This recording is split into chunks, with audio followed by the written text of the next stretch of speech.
आज हम लोग नीति आयोग के स्ट्रक्चर यानी कि इसकी कंपोजिशन के ऊपर बात करेंगे और नीति आयोग से संबंधित जो वर्तमान में जो व्यक्ति हैं। अब देखिए यहाँ पर थोड़ा आपको ध्यान रखना पड़ेगा कि अभी वर्तमान में जो लोग नीति आयोग से संबंधित हैं या जो संस्थाएं नीति आयोग से संबंधित हैं उसे हम प्रेजेंट सिनेरियो में आपसे बात करेंगे, लेकिन ये कोई स्थायी नहीं है, ये तो बदलते रहेंगे। लेकिन इस विषय को समझने के लिए मैंने ये तरीका अपनाया है कि आपको इससे नीति आयोग का स्ट्रक्चर भी पता चल जाएगा, नीति आयोग से संबद्ध जो संस्थाएं हैं, जो इंस्टीट्यूशंस उससे जुड़े हुए हैं वो भी आपको मालूम पड़ जाएगा, और जो वर्तमान में इन पदों पर जिन व्यक्तियों को रखा गया है उन्हें देखकर आप समझ जाएंगे कि ये जो संस्था है ये किस तरह से काम करती है और इसकी महत्ता क्या है। तो आइए देखते हैं। सबसे पहले इसके कंपोजिशन में सबसे ऊपर है चेयरपर्सन, यानी कि नीति आयोग के जो एक अध्यक्ष होते हैं। जैसा कि मैंने बताया है आपको कि स्वयं प्रधानमंत्री, prime minister is the chairperson of the NITI Aayog. तो अभी के सिनेरियो में नीति आयोग के अध्यक्ष स्वयं प्रधानमंत्री यानी श्री नरेंद्र मोदी जी होंगे। ये चीज आप लोगों को अच्छी तरह याद है। दूसरा, वाइस चेयरपर्सन की बात करेंगे तो वाइस चेयरपर्सन जो होते हैं ये किसी न किसी क्षेत्र के विशेषज्ञ होते हैं, चाहे आर्थिक हो, राजनीतिक मामले के भी हो सकते हैं, आर्थिक, राजनीतिक और भी किसी विषय से संबंधित वो हो सकते हैं। तो ऐसे व्यक्ति को रखा जाता है जिन्हें खासकर आर्थिक क्षेत्र की अच्छी जानकारी हो। तो यहाँ देखिए, यहाँ जो वाइस चेयरपर्सन है वर्तमान में वो है राजीव कुमार जी, डॉक्टर राजीव कुमार। ये पीएचडी इन इकोनॉमिक्स है लखनऊ यूनिवर्सिटी से। इसके अलावा डीफिल ऑक्सफोर्ड यूनिवर्सिटी से है। इसके अलावा principal economist at Asian development bank Manila से जुड़े रहे हैं, फिलीपींस की राजधानी Manila, Asian development bank. Chief economist, ये कॉन्फेडरेशन ऑफ इंडियन इंडस्ट्री जो होता है, भारत में उद्योगों का एक संगठन है, CII बोलते हैं, कॉन्फेडरेशन ऑफ इंडियन इंडस्ट्री, उसके चीफ इकोनॉमिस्ट के रूप में काम कर चुके हैं। इसके अलावा सेक्रेटरी जनरल ऑफ फिक्की यानी federation of Indian chamber of commerce, ये भी भारत में जो व्यावसायिक वाणिज्यिक संस्थाएं होती हैं उनसे संबंधित ये एक ऑर्गेनाइजेशन है, महत्वपूर्ण ऑर्गेनाइजेशन जिसे फिक्की कहते हैं, यानी federation of Indian chamber of commerce. तो फिक्की से जुड़े हुए, CII से जुड़े हुए, एशियन डेवलपमेंट बैंक से भी संबंधित थे। इसके अलावा आप देख रहे हैं एक अच्छे हायर लेवल के इकोनॉमिस्ट भी रहे हैं डॉक्टर राजीव कुमार, ये वर्तमान में वाइस चेयरपर्सन है नीति आयोग के। और आगे बढ़ते हैं। अब आते हैं तीसरे नंबर पे full time members. Full time members जो होते हैं सामान्यतः ये भी विशेषज्ञ व्यक्तियों को रखा जाता है, किसी न किसी क्षेत्र के ये विशेषज्ञ हैं। जैसे देखिए, मैं कुछ नाम यहाँ पर बताता हूँ आपको। B K Saraswat, doctor B K Saraswat, ये देखिए इनके बारे में थोड़ी सी जानकारी है। ये master of engineering Indian institute of science Bengaluru से संबंधित रहे हैं। पीएचडी इन्होंने की है उस्मानिया यूनिवर्सिटी से, और खास बात यह है कि ये रॉकेट इंजीनियरिंग से घनिष्ठ रूप से जुड़े हुए हैं और लिक्विड प्रपल्सन के जानकार हैं, लिक्विड प्रपल्सन के जानकार हैं। और मिसाइल, जो हमारे देश में मिसाइल, बहुत सारे महत्वपूर्ण मिसाइलों के बारे में काम करने वाले व्यक्तियों में इनका नाम काफी ऊपर आता है। पृथ्वी, धनुष, प्रहार जैसे मिसाइल के लिए ये जाने जाते हैं। ठीक, तो full time member B K Saraswat. एक और मेंबर की बात करते हैं, रमेश चंद। डॉक्टर रमेश चंद जो है ये भी इकोनॉमिस्ट हैं और पीएचडी इन एग्रीकल्चर इकोनॉमिक्स में इन्होंने पीएचडी किया है। और ये जो है ये IARI यानी Indian agriculture research institute, IARI, तो ये जो है, और इनके बारे में ये भी जानकारी है कि यूनाइटेड नेशन के फूड एंड एग्रीकल्चर ऑर्गेनाइजेशन के डायरेक्टर जनरल के लिए भी इन्हें नॉमिनेट किया गया था। चयनित नहीं हुए वो अलग बात है, लेकिन नॉमिनेट होना भी बड़ी बात है। तो रमेश चंद जी भी इस संस्था से जुड़े हुए हैं और आप देख रहे हैं कि इन्हें फुल टाइम मेंबर के रूप में रखा गया है। फिर आते हैं वीके पॉल, ये भी फुल टाइम मेंबर हैं, फैकल्टी मेंबर हैं, ये भी एम्स के फैकल्टी मेंबर रहे हैं। ये एम्स के वीके पॉल जो है ये एम्स के फैकल्टी मेंबर रहे हैं 32 सालों तक, यानी 32 सालों का अनुभव है इनके पास। और पेडियाट्रिक्स यानी खासकर बच्चों के विभाग से संबंधित है ये, पेडियाट्रिक्स डिपार्टमेंट से संबंधित रहे। पोषण अभियान जो भारत में चलाया गया था बच्चों के पोषण से संबंधित, और आयुष्मान भारत, इन अभियानों से जुड़े हुए व्यक्ति हैं। तो ये तीनों व्यक्ति यहाँ पर आप देख रहे हैं कि ये जो व्यक्ति हैं ये हमारे नीति आयोग के फुल टाइम मेंबर के रूप में हैं। B K Saraswat, doctor B K Saraswat, doctor Ramesh Chand and doctor B K Paul. तो अब यहाँ पर चेयरपर्सन, वाइस चेयरपर्सन और फुल टाइम मेंबर। और आगे बढ़ते हैं। अब आगे बढ़ेंगे तो आप देखिए यहाँ पर पार्ट टाइम मेंबर भी रखे जाते हैं। पार्ट टाइम मेंबर यानी किसी संस्था, कोई रिसर्च इंस्टीट्यूशन है, कोई यूनिवर्सिटी है और ऐसा लगता है कि इस यूनिवर्सिटी से संबद्ध या इस और रिसर्च इंस्टीट्यूशन से संबंधित व्यक्तियों को रखा जाना चाहिए, तो प्रधानमंत्री की सहमति से ऐसे व्यक्तियों को नीति आयोग से संबद्ध किया जा सकता है। अब चूंकि वो खुद किसी और जॉब में भी हैं, यानी कोई रिसर्च वगैरह का काम कर रहे हैं, किसी यूनिवर्सिटी से जुड़े हुए हैं और उन्हें नीति आयोग से भी जोड़ के रखा हुआ है, तो वो जो मेंबर होंगे वो कैसे हो जाएंगे? पार्ट टाइम मेंबर होंगे, क्योंकि वो पूरा समय नहीं दे पाएंगे, और लेकिन उनके अनुभव और उनके रिसर्च का लाभ ऑर्गेनाइजेशन को मिलेगा, नीति आयोग को मिलेगा, और नीति आयोग को लाभ मिलेगा तो देश को मिलेगा। इस हिसाब से इसे रखा गया है। फिर आते हैं 5वें नंबर पर एक्स ऑफिशियो मेंबर। देखिए एक्स ऑफिशियो मेंबर होते हैं मतलब पदेन। एक्स ऑफिशियो मतलब पदेन, यानी जैसे जो भी व्यक्ति होम मिनिस्टर होंगे, डिफेंस मिनिस्टर होंगे, एग्रीकल्चर मिनिस्टर होंगे या फाइनेंस मिनिस्टर होंगे, वो ऑटोमेटिकली नीति आयोग के सदस्य हो जाएंगे। ऐसे सदस्यों को एक्स ऑफिशियो मेंबर कहा जाता है। तो इनके बारे में ज्यादा विस्तृत बताने की जरूरत नहीं है। होम मिनिस्टर हमारे देश के वर्तमान में है अमित शाह जी। डिफेंस मिनिस्टर वर्तमान में है राजनाथ सिंह जी। इसके अलावा एग्रीकल्चर मिनिस्टर वर्तमान में है नरेंद्र सिंह तोमर जी, और फाइनेंस मिनिस्टर के रूप में मैडम निर्मला सीतारमण जो महोदया है, ये फाइनेंस मिनिस्टर के रूप में है। तो ये चार जो है ये x officio member of NITI आयोग है। ठीक, तो एक्स ऑफिशियो मेंबर आप समझ गए कि सामान्यतः जो इन मंत्री के पदों पर, जो ये सामान्यतः ये कैबिनेट मंत्री होते हैं, तो इन पदों पर जो भी व्यक्ति होंगे वो स्वतः ही नीति आयोग के सदस्य बन जाएंगे और उन्हें कहा जाएगा एक्स ऑफिशियो मेंबर। फिर आते हैं स्पेशल इनवाइटीज। अब ये स्पेशल इनवाइटीज जो हैं ये प्रधानमंत्री की मर्जी से, यानी कि जो नीति आयोग के चेयरपर्सन है वो देखेंगे कि भाई हमें किन लोगों की जरूरत है, किस तरह के लोगों की जरूरत है। तो नीति आयोग ढांचा तैयार करने में, जो मैंने आपको पहले बताया है कि ऑब्जेक्टिव क्या है, उसके कार्य क्या है, उन सब के बारे में आपने अलग अलग वीडियोज में इन सब के बारे में पढ़ा है। यहाँ पर देखिए ये स्पेशल इनवाइटीज है। अभी वर्तमान में ये स्पेशल इनवाइटीज में एक तो नितिन गडकरी जी हैं, नितिन गडकरी जी जिनके बारे में आप जानते हैं ये रोड एवं ट्रांसपोर्ट और हाईवे मिनिस्टर है, road transport and highway minister. Piyush Goyal ji को भी आप जानते हैं, ये रेलवे मिनिस्टर है ना, रेलवे मिनिस्टर। इसके अलावा आप जानते हैं थावरचंद गहलोत जी को, थावरचंद गहलोत जी को भी जानते हैं, ये हमारे minister of social justice and empowerment minister हैं, minister of social justice and empowerment. ठीक, इसके अलावा राव इंद्रजीत सिंह ये statistics and programme implementation minister हैं।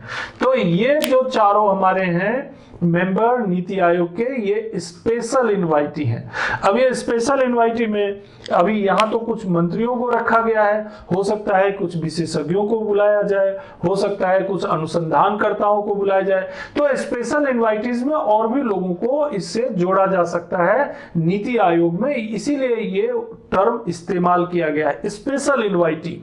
यानी कि किसी खास कारण से हमारे देश के जो महत्वपूर्ण व्यक्ति हैं, जिन्होंने किसी क्षेत्र में उनका खास अनुभव है या कोई ज्ञान है, स्पेशलाइजेशन है, उन्हें हम इस क्षेत्र में यहाँ पर उन्हें बुलाया जा सकता है। तो स्पेशल इनवाइटी हो गए और एक्स ऑफिशियो मेंबर हो गए, पार्ट टाइम मेंबर हो गया। इसके अलावा आप लोगों ने फुल टाइम मेंबर के बारे में भी देखा, वाइस चेयरपर्सन देखा और चेयरपर्सन देखा। और आगे बढ़िए, सीईओ, इनके बारे में भी आप जानते हैं। अब देखिए ये एक नया टर्म भी यूज किया गया है, चीफ एग्जीक्यूटिव ऑर्गेनाइजेशन या chief executive officer. CEO, chief executive officer, generally private companies में होते हैं ये, है ना, निजी कंपनियों में, निजी उद्योगों में आपने सीईओ का नाम सुना होगा। अब यहाँ पर जो नीति आयोग को जिस ढंग से तैयार किया गया है और जो उनकी सोच है उसको उन्होंने ऐसा तैयार किया गया है कि इसकी जो एफिशिएंसी है, कार्य करने का तरीका होगा, जो इसका प्रोफेशनलिज्म होगा, वो एक प्राइवेट इंडस्ट्री के मैनेजमेंट जैसा होगा। तो उन्होंने ये टर्म इस्तेमाल किया सीईओ का।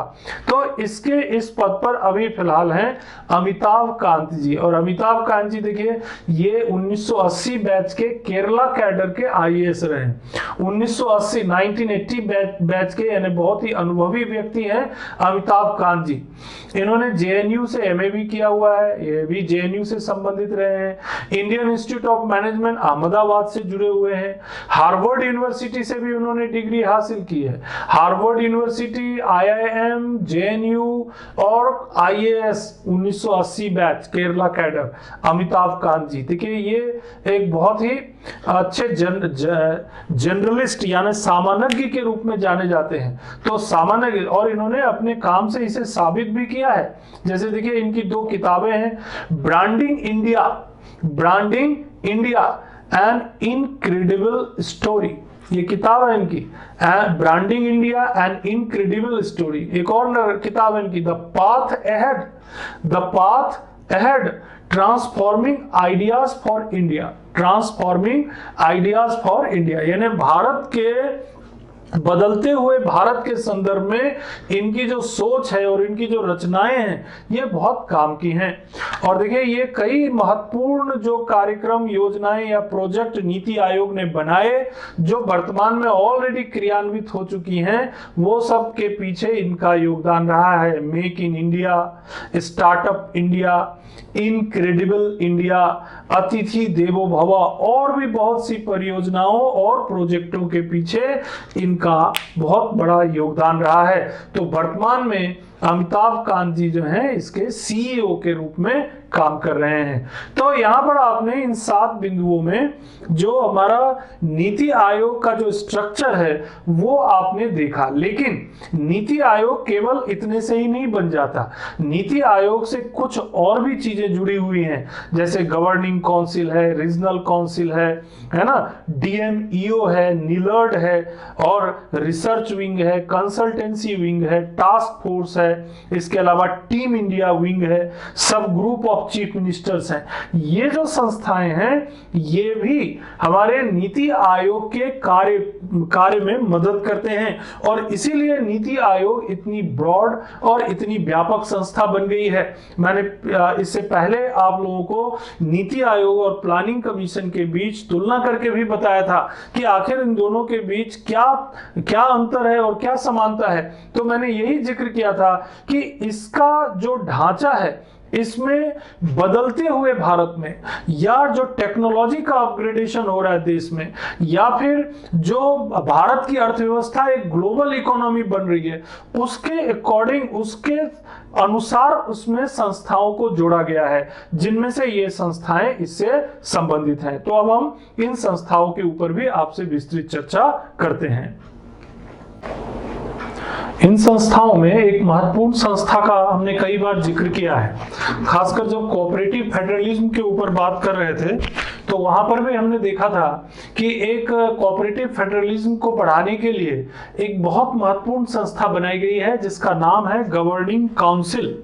गवर्निंग काउंसिल यानी कि ये जो है एक ऐसी संस्था है जिसमें कि हमारे प्रधानमंत्री के अलावा राज्यों के मुख्यमंत्री भी शामिल होते हैं।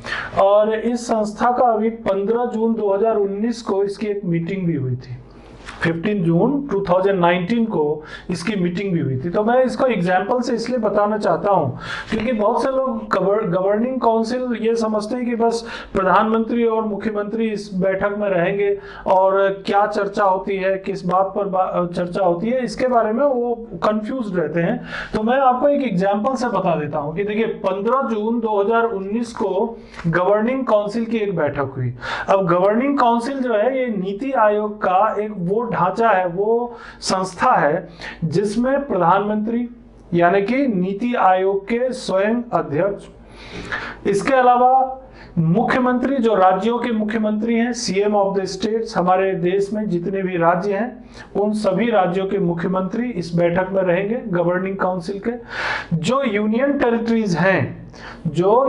टेरिटरीज हैं, यानी केंद्र शासित जो प्रदेश हैं, उनके अगर एलजी हैं, लेफ्टिनेंट गवर्नर हैं, उपराज्यपाल हैं, या अगर उनके प्रशासक हैं तो वो यूनियन टेरिटरी के लेफ्टिनेंट गवर्नर या प्रशासक या उपराज्यपाल जो है वो उसमें शामिल होंगे। तो देखिए ये दोनों चीज तो होगी, सभी जगहों पे लिखा रहता है कि गवर्निंग काउंसिल मतलब प्राइम मिनिस्टर के साथ साथ राज्यों के मुख्यमंत्री और यूनियन टेरिटरी के प्रतिनिधि। अब इसमें जो चर्चा होती है ये चर्चा बहुत व्यापक होती है। अगर नीति आयोग के टीम ने, जो रिसर्च टीम है, स्पेशल टीम है, या नीति आयोग ने जो भी काम दिया हुआ है, बांटा हुआ है, उनकी अगर कोई रिपोर्ट आई है तो उस रिपोर्ट पे देखिए ये लोग चर्चा करेंगे और उसे आगे किस तरह से राज्यों में या केंद्रीय स्तर पर उसे लागू करना है या उसमें कोई बदलाव करना है या किसी चीज के बारे में यानी किसी समस्या के बारे में डिस्कस करना है, गवर्निंग काउंसिल में कर सकते हैं। जैसे मैं एग्जांपल के लिए बता दूं कि रेन वाटर हार्वेस्टिंग पर इसमें चर्चा हुई थी। विभिन्न बहुत से राज्यों में ड्राफ्ट अकाल की स्थिति थी, उसके ऊपर चर्चा हुई थी। एस्पिरेशनल डिस्ट्रिक्ट्स के बारे में मैंने जिक्र किया था पिछले कुछ क्लासेस में। तो बहुत से जो जिले हैं हमारे देश हैं, उनको विकास के लिए, उनके विकास के लिए क्या किस तरह की योजना होती है उसके ऊपर चर्चा हुई थी। ट्रांसफॉर्मिंग एग्रीकल्चर पर बहुत ज्यादा फोकस किया जा रहा है, खासकर नीति आयोग के द्वारा, उसके ऊपर भी चर्चा हुई थी। इसके अलावा LWE मतलब हुआ लेफ्ट विंग एक्सट्रीमिज्म मतलब जैसे नक्सलवाद वगैरह जिन राज्यों में है, सुरक्षा का मामला है, उनके ऊपर चर्चा हुई थी। तो अब आप समझ गए होंगे कि गवर्निंग काउंसिल में होता क्या है। गवर्निंग काउंसिल में नीति आयोग के अध्यक्ष भी रहेंगे और राज्यों के मुख्यमंत्री भी रहेंगे। सभी राज्य अपनी अपनी बातों को रखेंगे। जो हमारे जो कुछ प्रमुख मिनिस्टर्स हैं, जो कि इसमें एक्स ऑफिशियो मेंबर के रूप में है, वो भी इसमें शामिल रहते हैं। इसके अलावा वाइस चेयरमैन को भी, अब प्रधानमंत्री चेयरमैन है तो इनको कुछ सलाह की जरूरत है तो वाइस चेयरमैन को तो थोड़ा रहना पड़ेगा ना वहां पे। इसके अलावा जो फुल टाइम मेंबर है वो भी हमारे स्पेशलिस्ट हैं। वो कोई भी प्लान बनाना है, कोई प्रोजेक्ट कोई तैयार करना है तो उनके बिना तो होगा नहीं, तो फुल टाइम मेंबर को भी बुला लेते हैं, पार्ट टाइम मेंबर को भी बुला लेते हैं। और कुछ मंत्रालयों के जो प्रमुख मंत्रालय, उनके सेक्रेटरी लेवल के ऑफिसर्स भी इसमें मौजूद रहते हैं। तो गवर्निंग काउंसिल जो है ये एक ऐसी संस्था नीति आयोग की बन जाती है जिसमें केंद्र और राज्यों के दोनों के प्रतिनिधि इसमें शामिल हो जाते हैं। और खासकर राज्यों के मुख्यमंत्री, केंद्र के प्रमुख कैबिनेट मंत्री भी कुछ में इसमें आ जाते हैं। इसके अलावा नीति आयोग के विशेषज्ञ सदस्य भी आ जाते हैं। और सबसे प्रमुख बात यह है कि प्राइम मिनिस्टर स्वयं इसमें मौजूद रहते हैं, तो इसकी महत्ता जो है बहुत बढ़ जाती है। गवर्निंग काउंसिल के बाद नीति आयोग से ही जुड़ी हुई एक संस्था है रीजनल काउंसिल। ये भी कोऑपरेटिव फेडरलिज्म में मैंने आपका उल्लेख किया था कि रीजनल काउंसिल जो है, अब क्या होता है कि कई बार कुछ क्षेत्रों की, भारत में जो रीजन्स हैं, क्षेत्र हैं, उनकी कुछ समस्याएं रहती हैं। जैसे नॉर्थ ईस्ट एक रीजन बना लें अपन, या मान लीजिए हिमालयन जो स्टेट्स हैं उनको एक रीजन बना लें। तो कई बार क्या होता है, 2, 3, 4 राज्यों के बीच आपस में कोई डिस्प्यूट रहता है, किसी मुद्दे को लेकर के उनमें आपस में कोई विवाद रहता है। अब ऐसी चीजों पर क्या करेंगे, तो नीति आयोग का ढांचा में इसे रखा गया कि भाई ऐसा अगर ऐसी कोई बात आती है जिसमें दो से अधिक राज्यों के बीच आपस में कोई रीजनल इश्यूज है, कोई रीजनल समस्या है, तो उनको लेकर के हम मीटिंग्स कर सकते हैं। तो कंसर्न रीजन्स 2 और मोर देन 2 स्टेट्स जो है वो रीजनल इशू पर चर्चा करते हैं। और अगर जरूरत पड़ती है तो देखिए इसमें प्राइम मिनिस्टर भी होते हैं, है ना, प्राइम मिनिस्टर अगर रहते हैं। इसके अलावा वो जो राज्य उस रीजन में आते हैं 3 राज्य होंगे, 2 राज्य होंगे, एक से ज्यादा तो होंगे ही होंगे, तभी वो रीजन में कुछ प्रॉब्लम होगी। तो 2 या 2 से अधिक राज्यों वाला ऐसा कोई रीजन जिसमें कुछ प्रॉब्लम है आपस में, उनके चीफ मिनिस्टर हो सकते हैं, या यूनियन टेरिटरी है तो उसके लेफ्टिनेंट गवर्नर यानी उपराज्यपाल या प्रशासक हो सकते हैं। तो अब यहां पर ये चर्चा होगी, अच्छा मान लीजिए प्राइम मिनिस्टर के पास समय कम है या उनको किसी व्यक्ति को नॉमिनेट भी कर सकते हैं, can prime minister can nominate a person to become the chairperson of the regional council. अगर जरूरत पड़ती है तो वो प्राइम मिनिस्टर किसी को नॉमिनेट कर सकते हैं कि भाई रीजनल काउंसिल की इंपॉर्टेंट बैठक है, आप जरा उसमें देख लीजिए क्या इशू है और फिर मुझे बताइए। तो रीजनल काउंसिल ये भी एक बड़ी महत्वपूर्ण संस्था हो गई जो नीति आयोग से जुड़ी है।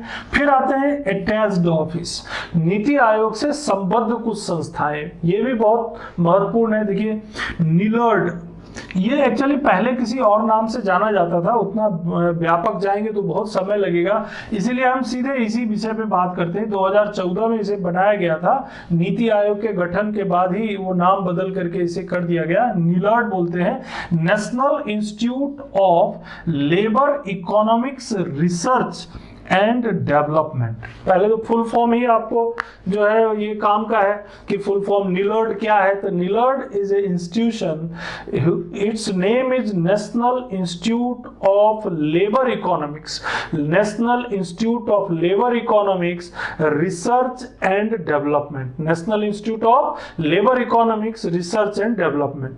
अब इसके नाम में ही इसका काम छुपा हुआ है।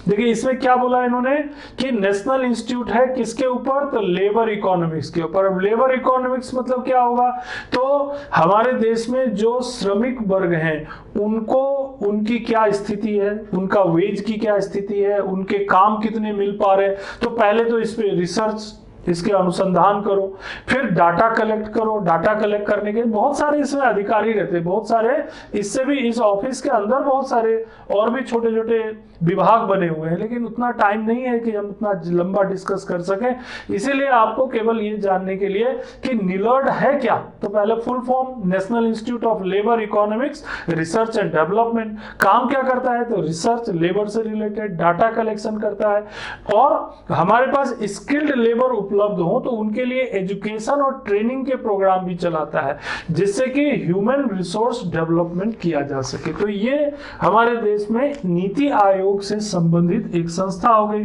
जिसका नाम है निलर्ड, एक हो गया। दूसरा है डीएमईओ। डीएमईओ क्या है, इसका भी फुल फॉर्म देखिए, development Monitoring and Evaluation office. ये भी 2014-15 में बना है, मैंने 2015 लिखा है यहाँ पे, मॉनिटरिंग एंड इवैल्यूएशन ऑफिस, ठीक है। डेवलपमेंट मॉनिटरिंग, डी मतलब डेवलपमेंट, एम मतलब मॉनिटरिंग, ई मतलब इवैल्यूएशन और ऑफिस, तो मतलब विकास भी करना है और मॉनिटरिंग भी करना है और इवैल्यूएशन भी करना है। मतलब अब इससे आप समझ जाइए क्या काम करेंगे ये। तो जो नीति आयोग के द्वारा जो भी प्रोजेक्ट अप्रूव किया गया, सरकार को भेजा गया, सरकार में विभिन्न मंत्रालयों ने, डिफरेंट मिनिस्ट्रीज ने, राज्यों ने उसे क्रियान्वित किया, तब उसको मॉनिटर कौन करेगा, वो सही ढंग से हो रहा है कि नहीं, उसको इवैल्यूएट कौन करेगा, है ना, कि उसमें कुछ गड़बड़ी तो नहीं हो रही है, कोई सुधार की जरूरत तो नहीं है।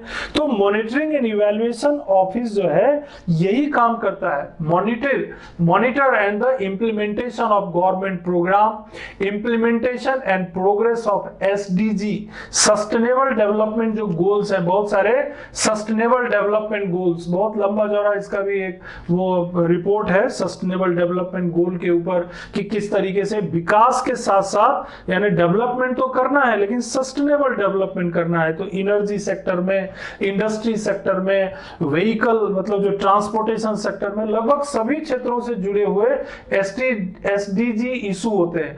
तो ये संस्था जो है डीएमईओ जो है ना, development Monitoring and Evaluation office जो है, ये क्या करती है, पहले तो देखती है कि सरकार ने जो प्रोजेक्ट या जो योजना क्रियान्वित किया है वो सही ढंग से क्रियान्वित हो रही है कि नहीं, फिर जो एसडीजी का यानी सस्टेनेबल डेवलपमेंट गोल के जो लक्ष्य हैं वो पालन हो रहे हैं कि नहीं, एंड प्रोमोट कोऑपरेटिव फेडरलिज्म। और इस तरह से राज्यों और केंद्रों के बीच अगर कोई डिस्प्यूट है, कोई प्रॉब्लम है, तो उसको मॉनिटर करके फीडबैक दे करके उसको ठीक करते हैं, जिससे कि कोऑपरेटिव फेडरलिज्म को भी बढ़ावा मिलता है। तो ये हो गया डीएमईओ।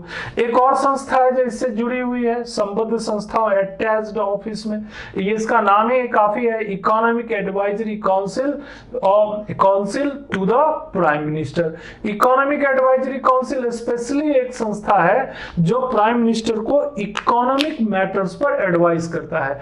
तो ये भी नीति आयोग से संबद्ध संस्था हो गया। तो प्रधानमंत्री को अगर किसी इकोनॉमिक इश्यूज पे कोई जानकारी चाहिए या कोई नया प्रोजेक्ट उन्हें लॉन्च करना है, तो वो इनसे बातचीत कर करके जो है नीति आयोग में चर्चा कर सकते हैं और आगे बढ़ा सकते हैं प्रोग्राम को। तो ये भी हो गया। इसके अलावा देखिए कुछ स्पेशलाइज्ड ब्रांच है नीति आयोग के, कुछ ये 11वें नंबर पे मैंने लिखा है specialized branch. There are some specialized branch of NITI Aayog. जैसे नंबर 1 रिसर्च विंग, एक रिसर्च विंग है। अब ये रिसर्च विंग नाम से स्पष्ट है, इसमें क्या होगा, तो हमारे देश के जो टॉप नॉच एक्सपर्ट है किसी भी क्षेत्र के, जो बहुत ही ऐसे व्यक्ति हैं जिनका अनुभव और ज्ञान किसी पर्टिकुलर एरिया में बहुत अच्छा है, एक्सपर्ट है, वो स्पेशलिस्ट है, स्कॉलर है, उनको रखा जाता है और उनसे क्या करते हैं, कोई पर्टिकुलर फील्ड में बोलते हैं कि आप हमें इसके बारे में जानकारी दीजिए। रिसर्च करके अनुभवी तो है ही वो, और रिसर्च भी किया हुआ है। तो रिसर्च विंग नीति आयोग को रिसर्च के माध्यम से जानकारी देता है। और आगे चले जाइए, कंसल्टेंसी विंग यानी स्पेशलाइज्ड ब्रांच का दूसरा हिस्सा कंसल्टेंसी विंग। कंसल्टेंसी विंग में क्या होगा, अब देखिए ये भी एक बहुत महत्वपूर्ण हिस्सा है, मार्केट प्लेस। मार्केट प्लेस मतलब ये नहीं कि बाजार है, ये शब्द का मतलब market place of panels of expertise and funding for central and state government and work as the matchmaker। Match maker के रूप में काम करता है, यानी कि दो अलग अलग संस्थाओं को मिलवाने का काम करता है। क्या काम करेगा ये एक मार्केट प्लेस है। जैसे मार्केट प्लेस में बहुत सी दुकानें रहती हैं, जिसको जो सामान खरीदना रहता है वहां जाके खरीद लेते हैं। तो ये एक जगह ऐसी है कंसल्टेंसी विंग, जहां पर हर तरह के विशेषज्ञ मौजूद हैं, हर फील्ड के विशेषज्ञ मौजूद हैं। All areas experts are present there. और केंद्र को यानी सेंट्रल गवर्नमेंट को या स्टेट गवर्नमेंट को या सेंट्रल गवर्नमेंट के किसी विभाग को किसी पर्टिकुलर फील्ड के बारे में अगर कोई उनको जानकारी चाहिए, फंड कहां से उपलब्ध होगा इसके बारे में जानकारी चाहिए, तो ये एक्सपर्टाइज जो कंसल्टेंसी विंग है उनकी मदद कर देता है। ठीक है, समझ गए। मार्केट प्लेस मतलब यहां पर एक ऐसी जगह जहां पर कि हर तरह की जानकारी मौजूद है, हर तरह के विशेषज्ञ मौजूद है, और सेंट्रल और स्टेट गवर्नमेंट को उस एक्सपर्टाइज का लाभ लेना है, उस विशेषज्ञता का लाभ लेना है। और इस तरह से अगर केंद्र और राज्यों के बीच कोई डिस्प्यूट भी है या कोई समस्या है, तो आप देखिए ये मैच मेकर का काम भी करता है, यानी दो अलग अलग की संस्थाओं को मिलवा करके और आगे जो है डेवलपमेंट में मदद करता है।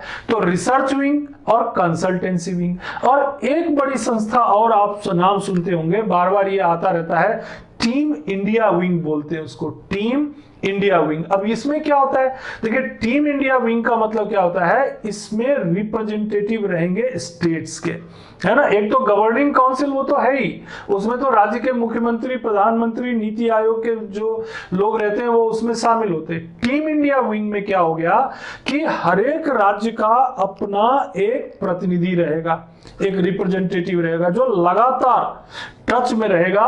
और इसके अलावा हर एक मंत्रालय का भी एक प्रतिनिधि रहेगा, representative from every state and ministry serve as permanent platform for national collaboration. Representative ensure continuous voice of state and ministry। अब इससे क्या फायदा होगा, अब ये एक टीम है, टीम इंडिया, जिसमें हर एक राज्य के प्रतिनिधि हैं, जिसमें हर एक मंत्रालय, केंद्र सरकार के सभी मंत्रालय के प्रतिनिधि हैं, और लगातार जो भी प्रतिनिधि को जो भी बात कहनी है वो नीति आयोग के इस विंग के सामने यानी टीम इंडिया विंग के सामने बात होती रहेगी, अपनी बात रखते रहेंगे। जब टीम इंडिया विंग के सामने ये बात उठेगी तो नीति आयोग की जो अपनी सम्मिलित जो बैठक होगी, जो कंपोजिशन में आपने ऑलरेडी देखा हुआ है, जो ढांचे में उसके chairperson, vice chairperson, x officio member और बाकी लोग, या फिर जो गवर्निंग काउंसिल की बैठक होगी, तो टीम इंडिया की जो चर्चा है उसको वहां भी रखा जा सकता है। लेकिन किसी भी राज्य को ये नहीं लगे कि यार हमें गवर्निंग काउंसिल की बैठक का इंतजार क्यों करना, हम टीम इंडिया की बैठक में ही या टीम इंडिया विंग में ही हम अपनी बात रख देते हैं। तो इसके लिए हर एक राज्यों और मंत्रालयों को अपना जो है प्रतिनिधि जो है वो अपॉइंट करने का अधिकार है और टीम इंडिया विंग के माध्यम से वो कंटिन्यूअस अपनी आवाज जो है नीति आयोग तक पहुंचा सकते हैं। तो इस तरह से नीति आयोग का जो ढांचा है, स्ट्रक्चर है, उसको आप पूरी तरह से यहां तक आप लोगों ने देख लिया।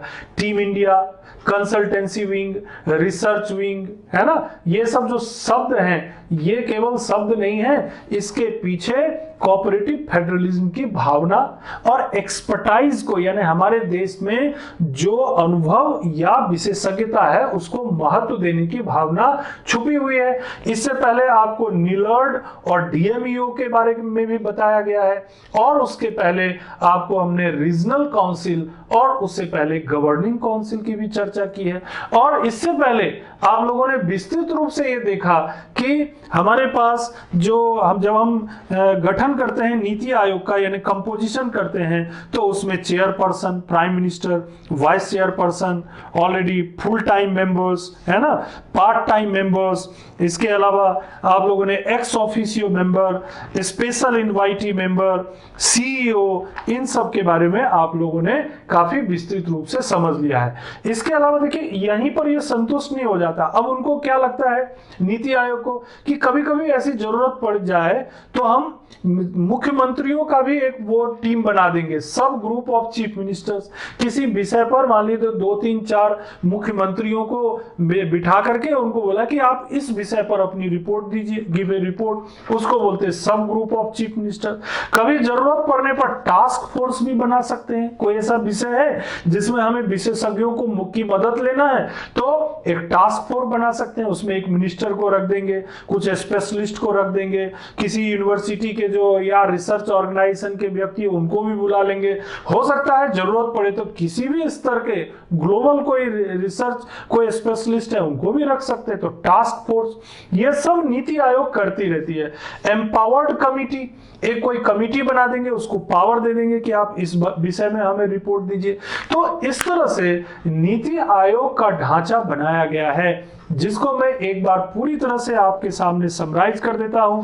सबसे पहले आप ध्यान रखिए chairperson prime minister, vice chairperson जिनका मैंने नाम बताया आपको Rajiv Kumar, full time members में बीके सारस्वत, रमेश चंद जी और डॉक्टर बीके पॉल का मैंने जिक्र किया। एक्स ऑफिशियो मेंबर में 4 लोगों का मैंने जिक्र किया, हमारे गृह मंत्री अमित शाह जी, राजनाथ सिंह जी जो कि हमारे डिफेंस मिनिस्टर हैं, नरेंद्र सिंह तोमर जी वर्तमान में एग्रीकल्चर मिनिस्टर और Nirmala Sitharaman madam finance minister हमारे हैं। इसी तरह से स्पेशल इनवाइटी में भी मैंने जिक्र किया, नितिन गडकरी जी हैं, पीयूष गोयल जी हैं, थावरचंद गहलोत और राव इंद्रजीत सिंह जी हैं। सीईओ के रूप में हमारे जो एक आईएएस हैं और ये अमिताभ कांत जी हैं। तो ये जो नाम मैंने आपको बताए इससे आपको नीति आयोग की जो कंटिन्यूअस फंक्शनिंग है उसकी जानकारी होगी।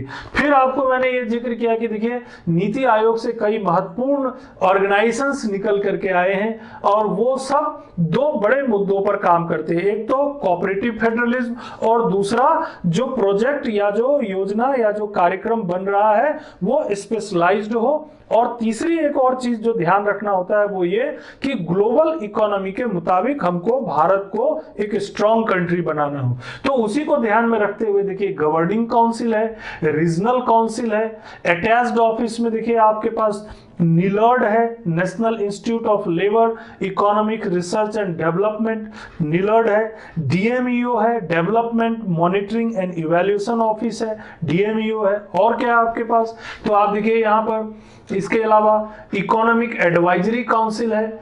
स्पेशलाइज्ड ब्रांच में जाएंगे तो देखिए रिसर्च विंग है, कंसल्टेंसी विंग है और टीम इंडिया विंग है। टीम इंडिया विंग के अलावा सब ग्रुप ऑफ चीफ मिनिस्टर जरूरत पड़ने पर बनाया जा सकता है, टास्क फोर्स का गठन किया जा सकता है या एम्पावर्ड कमिटी भी बनाई जा सकती है। तो इस तरह से जो हमारा नीति आयोग है ये एक विस्तृत उद्देश्य को ध्यान में रखकर इसने अपना ढांचा बनाया है, संगठनों को संबद्ध किया है और उसी आधार पर विभिन्न प्रकार की नीतियों का कार्यक्रम और ढांचा, योजनाओं का कार्यक्रम और ढांचा, इन सब चीजों को उन्होंने तैयार किया है और वो सब धीरे धीरे आप लोगों के सामने आते जा रहा है, जिसमें आप लोगों ने देखा बहुत से कार्यक्रम मैंने बताए हैं आपको, जैसे strategy for new India at the rate 2020, SDG India index है ना, इसके बारे में आपने, एस्पिरेशनल डिस्ट्रिक्ट है ना, task force report on clean transportation, ऐसे बहुत से रिपोर्ट हैं। आप अगर सर्च करेंगे तो वो सारे रिपोर्ट आपको दिखाई पड़ेंगे।